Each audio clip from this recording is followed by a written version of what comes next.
6:36 is the time now. The latest COVID-19 surge is pushing emergency rooms to the brink, with some intensive care units at max capacity with patients. Now, in some cases, hospitals are even forced to turn away patients in need of urgent care. Happened in Alabama earlier this month when a 73-year-old man suffered a heart attack. His family says they called more than 40 hospitals in 3 different states. Their ICUs were all full. He was eventually taken about 200 miles away to Mississippi, where he later died. His death underscores what's happening here with so many hospitals feeling this strain. Our Kara Duffy just talked to some local doctors in the area about this. So, Kara, they have a lot to say about how people can best get the care they need.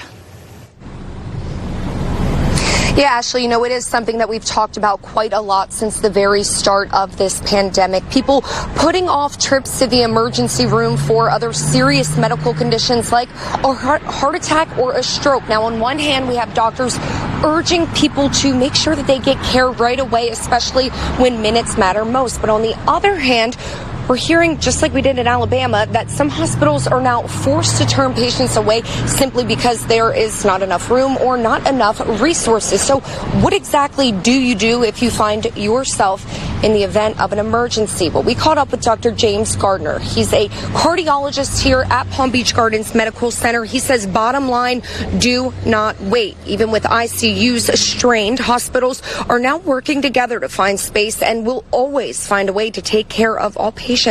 Dr. Gardner warns that delay in care could lead to a grim outcome, one that could have possibly been prevented.